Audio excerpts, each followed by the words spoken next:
Alright, what's up, y'all? It's your boy AJ back with another video, and today I got something for y'all. I've been waiting to tell this for a while. It's just always in the back of my head. Always wanted to tell the story of how this happened.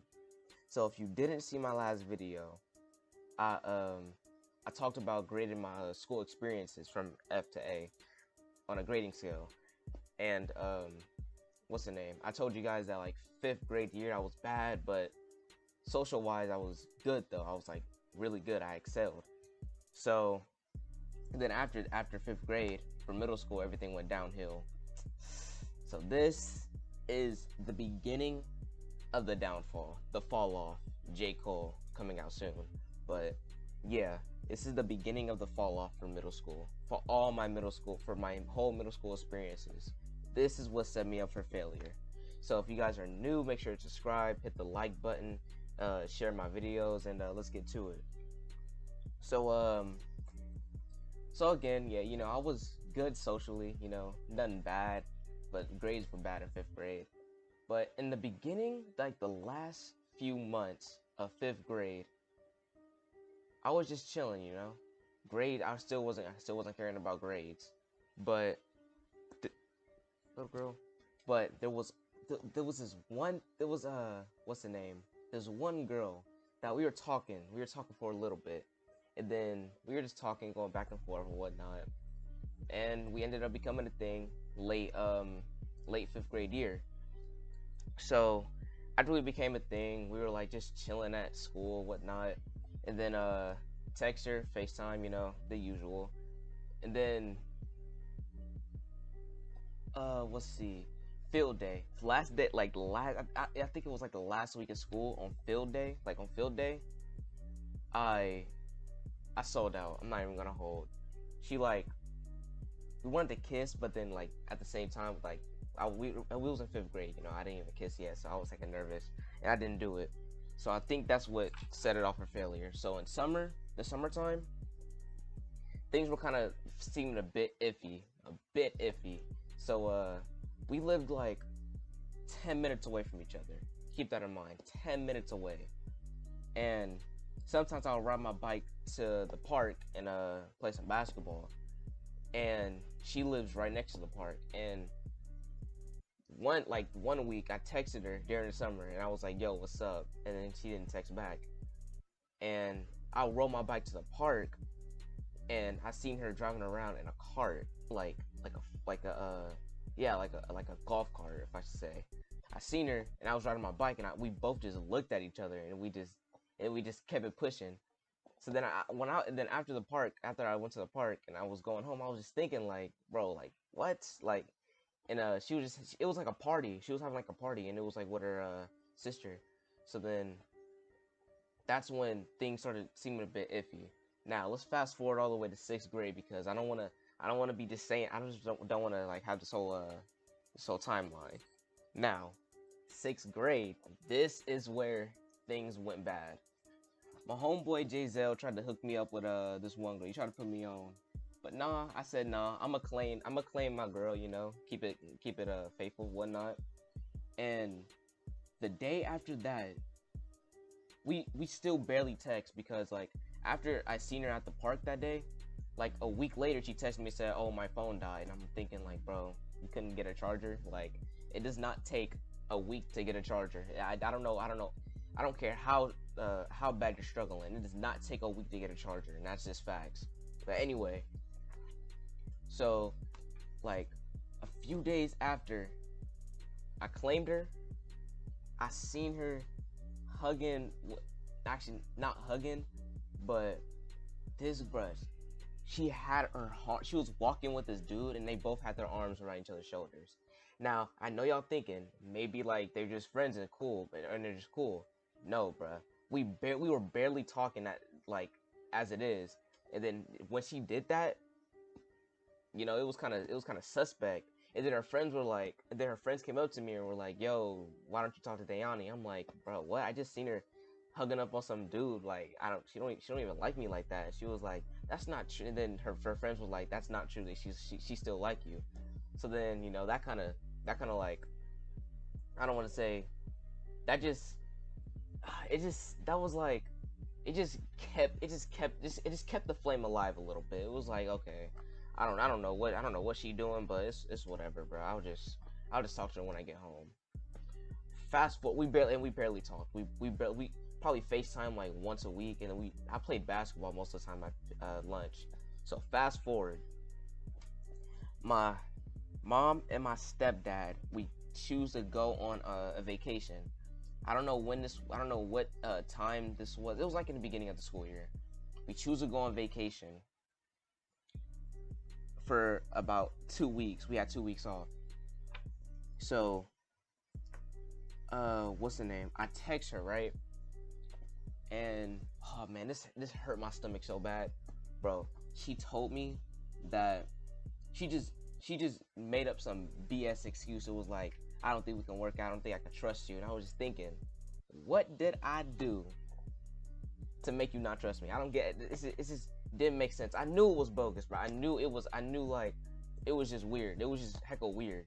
Cause like she just didn't want to, she just liked somebody else. And it's just simple. She liked somebody else. She liked somebody else. It was simple. And then she told me how she was like, then she literally told, while we were on vacation, she told me that she had feelings for somebody else. She finally just said it, and then I was like, dang, that's tough. And I was like, I ain't gonna cap, I was simping, you know, I was crying, I was feeling hecka weird, bro. I wasn't that hit different, you know, it hit different. I couldn't eat, bro. Like literally, that stuff hit, bro. I'm telling you. Cause I'm telling you, that was my first heartbreak. That never happened before, ever. That never happened before. And when that happened, bro, I'm telling you, bro. When I say it hit different, bro, it hit different, bad, bro. I couldn't eat. All I could do was all I was doing is thinking about her. It was simp mode, bro. After that happened, it was simp mode, just simping. All right. So after the 2 weeks we get off, I found out that she started dating them. I was like, yeah, this girl's a thought. She's one of those. She's for the streets. She's for the streets. And after I found out that they were dating, my homeboy Kenny, I told him what happened, you know, cause me and Kenny, we was like, I don't want to say, we were really cool back then. It was like us two. We were really cool back then. So, I told him what happened, and he was like, bro, you know what we should do? This is what, okay, yeah, this is gonna get juicy. He said we should walk up to her and call her a hoe. Now, I would never do that. I would never do it, because like it's it's petty. Two, you're salty, like it's salt. But then at the time, I wasn't tripping about it. So in 6th grade, it was like at lunchtime, we walked up to her and called her a hoe. Now, after we did that, we started arguing back and forth, and then we just walked away. We just said forget it and played basketball, and went to class right after PE was not PE, lunch was done. Now, out of nowhere, like a few days later that week, out of nowhere, this kid Jordan, he was in my homeroom class. He tells me during lunch that, yo, what's up? And I was like, yo, what's up? We were playing. He interrupted me while I was playing basketball. I was one, so I was like, okay. So Jordan, he never talks to me.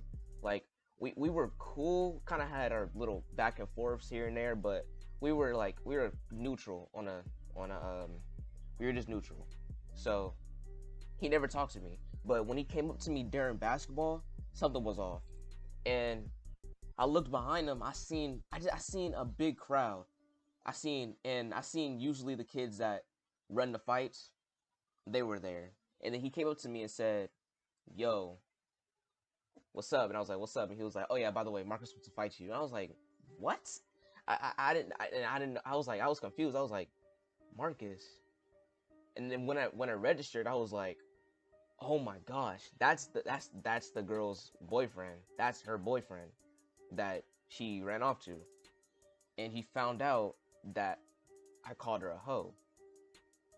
So then, now that he knows, he wants to come and throw hands. And this is all while I'm playing basketball. And you know, I had a little Niners outfit. You know, I had the dang, what are those foam posits? I had those lava foam posits. I had my little outfit, so I was not ready. I didn't want to scrap in that. I really didn't. I mean, and I was nowhere near the PE locker, so I mean, I couldn't get my other clothes, so I was just, but I was playing basketball in it, so that's kind of like, wow, don't want to fight in it, but I'm playing basketball in it. But now it's a whole crowd of people pulling up. Like I said, the crowd that usually runs the fights, they pull up. So when they pull up, everybody's like, "Ooh, they want to scrap. Oh, he caught your girlfriend a hoe. What you gonna do?" Everybody was just, bro, nah. Everybody was instigating bad, bro. They was instigating like no other. And this dude didn't want to fight. I know he didn't. And I'll tell you why later. So, and I'll tell you guys why later. So, they're like instigating the situation to an extent where it seemed like right when he pulled up, it was drop the ball and just start throwing them. Now, we get near each other. We get close to face to face, and I'm just standing there posted because, you know, this is gonna be my first fight in school. This is gonna be my first school fight, so I'm just sitting there just posted. You know, I had anxiety. I was nervous because I was like, my face started to get all like heavy. You know, I was just sitting there, I was just ready. I wasn't finna sit there and back. I wasn't about to back down, bro, because I knew what I did, and I was like, okay, bro, if he wants to fight me, it makes sense. So they pull up, and it's like a big circle, and we just sit there. And everybody's like, "Ooh, swing! He pulled up on you. Swing! Do something!" They said, and they just all just instigating. Then a teacher pulls up and tells us to back up. He was like, "You guys either back up, or if you guys are gonna go to office." And then the kid that wanted to fight me, Marcus, was like, "I just want to talk to him." Now, after he said that, everybody knew. I think everybody knew what his intentions were. That he actually didn't want to fight, just like that. Because if he wanted to fight, anybody that had that fighting spirit would have just pulled up and just threw their hands. It was simple. In fact, and the way I was posted, the way I was just sitting there, they just would have ran up and just threw him. Like, and yeah. So now it's two circles.